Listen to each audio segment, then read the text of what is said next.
El 30 de enero de 1649, en Londres, Carlos I fue decapitado. Carlos I de Inglaterra, nacido el 19 de noviembre de 1600, ascendió al trono en 1625. Su reinado estuvo marcado por conflictos políticos y religiosos, especialmente en relación con el Parlamento. Uno de los puntos álgidos durante el reinado de Carlos I fue la Guerra Civil Inglesa, entre 1642 y 1651. Carlos I fue derrotado por las fuerzas parlamentarias lideradas por Oliver Cromwell. Después de la Guerra Civil, fue capturado y llevado a juicio. El juicio, que tuvo lugar en el Palacio de Whitehall en Londres, culminó con la condena a muerte por alta traición. La ejecución por decapitación se llevó a cabo públicamente el 30 de enero de 1649, en la plaza de Whitehall. Tras la ejecución de Carlos I, Inglaterra se convirtió temporalmente en una república, conocida como la Mancomunidad de Inglaterra. Sin embargo, este periodo fue efímero, y la monarquía fue restaurada en 1660, con el ascenso al trono de Carlos II, hijo de Carlos I.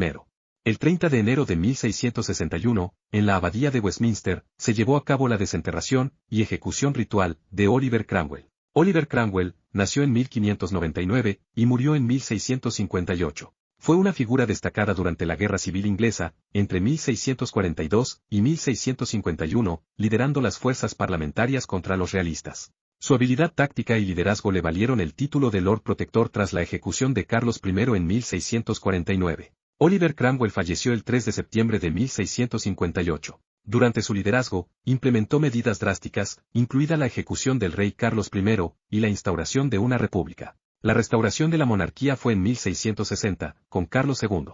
La desenterración de Cromwell fue seguida por un juicio póstumo simbólico. Su cadáver fue sometido a la indignidad de un proceso legal después de su muerte, un acontecimiento único en la historia. El 30 de enero de 1704, que también era 19 de enero según el calendario juliano, Inglaterra realizó un ayuno nacional. Decretado por la reina Ana, sirvió como expiación por la gran tormenta de 1703. Este fenómeno meteorológico tuvo lugar entre el 5 y el 13 de diciembre de 1703. Se registró como la tormenta más violenta en la historia del país, cobrándose entre 8.000 y 15.000 vidas. La reina Ana de Gran Bretaña, monarca en ese periodo, interpretó la gran tormenta de 1703 como un acto divino de castigo. Ana decretó un ayuno nacional como un acto de expiación colectiva. El ayuno, un acto religioso que implica la abstención de alimentos, se consideraba una manera de buscar la misericordia de Dios. El ayuno se percibía como un acto de humildad y arrepentimiento, ante la supuesta ira divina manifestada en la tormenta devastadora. Es interesante destacar que la fecha del ayuno, el 30 de enero de 1704, se ajusta al calendario juliano. Sin embargo, según el calendario gregoriano utilizado hoy en día, la fecha equivalente sería el 19 de enero. El 30 de enero de 1820, el marino irlandés Edward Bransfield es la primera persona en avistar la Antártida. Al llegar a la península Trinidad, ubicada en la punta norte de la península antártica, Edward Bransfield, nacido en 1785, era un experimentado marino que se desempeñaba en la Marina Real Británica. Su papel en la exploración antártica se destaca por ser el primero en avistar y cartografiar la península Trinidad. La Antártida, de promedio, es el continente más frío, seco y ventoso. Tiene la altitud media más alta de todos los continentes. La temperatura en la Antártida ha alcanzado los menos 89 grados. Hacia 2016, había alrededor de 135 residentes permanentes. En las estaciones de investigación dispersas en todo el continente, residen entre 1.000 y 5.000 personas durante todo el año. Los organismos nativos de la Antártida incluyen muchos tipos de algas, bacterias, hongos, plantas y protistas. También ciertos animales, tales como ácaros, nematodos, pingüinos, pinípedos y tardígrados. El 30 de enero de 1835, en Estados Unidos, sucede el primer intento documentado de magnicidio. El magnicidio es la muerte violenta dada a una persona poderosa, o con un cargo importante. El magnicida suele tener una motivación ideológica o política, y la intención de provocar una crisis política o eliminar un adversario o contrario. Ese día, Richard Lawrence, un individuo con problemas mentales, intentó asesinar al presidente Andrew Jackson. Su acción fue impulsada por creencias delirantes y paranoicas. Richard Lawrence, armado con 2 pistolas, intentó disparar contra el presidente. Sin embargo, ambas armas fallaron. Posterior al intento de asesinato, se descubrió que las pistolas de Lawrence no funcionaban correctamente debido a fallos en su mecanismo. Durante el juicio, el diagnóstico médico de Lawrence reveló problemas de salud mental. El jurado lo declaró no culpable por razón de demencia. Este evento marcó uno de los primeros casos en la historia de Estados Unidos, donde la salud mental fue considerada en un veredicto legal. El 30 de enero de 1856, en Chile, naufragó el vapor Cazador, resultando en la pérdida de más de 400 vidas. El vapor, que realizaba la ruta entre Talcahuano y Valparaíso, se vio envuelto en condiciones meteorológicas adversas cerca de Constitución. Las fuertes corrientes y tormentas contribuyeron a la tragedia, desencadenando el hundimiento del barco. Es considerado como la mayor tragedia en tiempos de paz que ha afectado conjuntamente al Ejército de Chile y la Armada de Chile. Además, es el mayor naufragio ocurrido en la historia de América Latina. Según cifras oficiales, fallecieron 458 personas, aunque es probable que fueran más porque había una cantidad no determinada de polizones. Se reportó un total de 43 sobrevivientes. Los días posteriores al naufragio, el mar arrojó sobre la costa de Constitución y sus alrededores, los cadáveres de los viajeros. Como consecuencia de este y otros naufragios, en 1895 se inauguró el faro Cabo Carranza.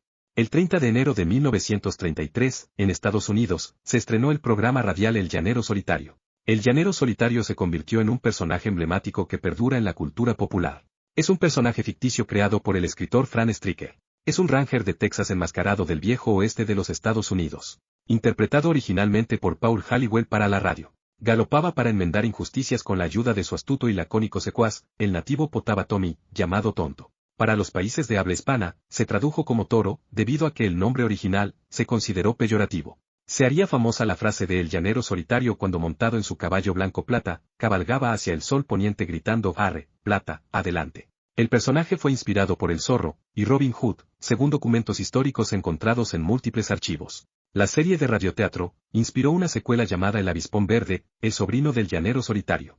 El 30 de enero de 1945, un submarino soviético hundió el barco Wilhelm Gustloff. En el barco, viajaban 9.343 personas, incluyendo alrededor de 5.000 niños. En transatlántico alemán, había sido convertido en buque hospital, destinado a la evacuación de civiles alemanes y personal militar en medio de la Segunda Guerra Mundial. Se encontraba navegando por el mar Báltico cuando fue interceptado y torpedeado por el submarino soviético S-13.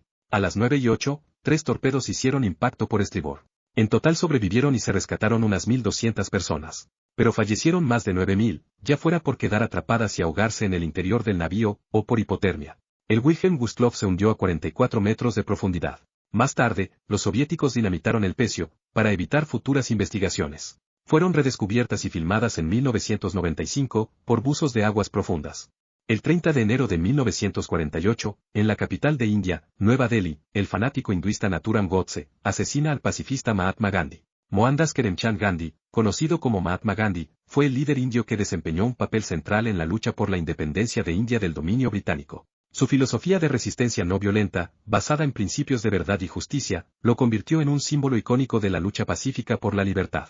El 30 de enero de 1948, Gandhi se encontraba en la residencia de Birla House en Nueva Delhi, donde llevaba a cabo sus oraciones diarias. Nathuram Godse, un extremista hinduista, se acercó a Gandhi y le disparó 3 veces a quemarropa. Godse estaba vinculado al movimiento hinduista radical Rastriya Swayam Sevak Sangh, que consideraba que las políticas de Gandhi favorecían demasiado a la población musulmana. En su defensa, argumentó que el asesinato era un acto de patriotismo y una respuesta a lo que él percibía como la debilidad de Gandhi frente a los intereses hindúes. El 30 de enero de 1969, la legendaria banda británica de rock The Beatles ofreció su último concierto en la azotea de Apple Records en Londres. A mediodía del 30 de enero de 1969, la banda británica comenzaba el llamado concierto en la azotea. El cuarteto de Liverpool, acompañados del tecladista Billy Preston, se reunió de forma sorpresiva en la azotea. Tocarían durante unos 40 minutos, en el que sería su último concierto en vivo. No obstante, no se trató realmente de un concierto, sino de una actuación improvisada en la que ni siquiera había público. El grupo llevaba 2 años y 5 meses sin hacer una gira, y había decidido no hacer más. La banda tocó hasta que las quejas de los vecinos de la zona llevaron a la policía a poner fin al concierto. Sería a la postre, el último de su carrera.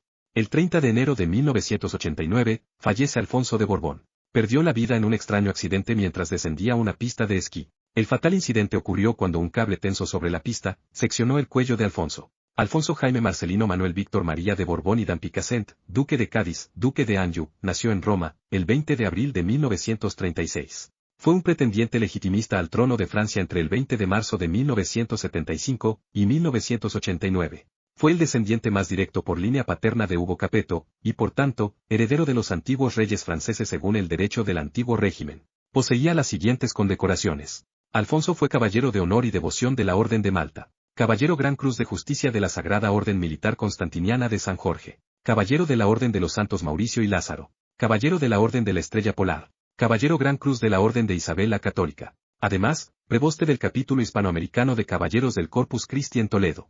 El 30 de enero de 1994, Petar Leko, de 14 años, alcanzó el título de Gran Maestro. De origen serbio, se convirtió en el poseedor del título más joven del mundo. Nació en Subotica, Serbia, el 8 de septiembre de 1979. En 1994, se convirtió en el gran maestro más joven de la historia hasta ese entonces. Es uno de los jugadores más sólidos de la actualidad, muy difícil de batir, y con una gran preparación teórica. En marzo de 2007, en el Torneo Internacional de Ajedrez Ciudad de Linares, Leko quedó clasificado el 8º lugar. En la lista de la Federación Internacional de Ajedrez, tiene una puntuación ELO de 2737. El sistema de puntuación ELO es un método matemático, basado en cálculo estadístico, para calcular la habilidad relativa de los jugadores de disciplinas como el ajedrez. La primera lista del escalafón de la Federación Internacional de Ajedrez, se publicó en julio de 1971. A partir de septiembre de 2012, la lista se actualiza mensualmente. El 30 de enero de 1996, el astrónomo japonés Yuji Yakutake descubre el cometa C1995b2. Fue llamado el Gran Cometa de 1996, dado que su aproximación a la Tierra fue una de las más cercanas de los últimos 200 años. El cometa se debería haber llamado Yakutake 2, ya que él mismo descubrió el cometa C1995b1, unas semanas antes. Tras realizar los primeros cálculos de su órbita, los científicos se dieron cuenta de que el 25 de marzo, el cometa iba a aproximarse a menos 15 millones de kilómetros de la Tierra. El 24 de marzo fue uno de los objetos más brillantes del cielo, y su cola alcanzó 35 grados de longitud. Mostraba un color verde azulado. Únicamente 3 cometas durante el siglo XX han pasado más cerca. El último paso por el perihelio fue hace 17.000 años. No se espera que vuelva hasta dentro de 72.000 años. De todas formas, hay datos orbitales no muy claros, que indican un periodo orbital cercano a 114.000 años.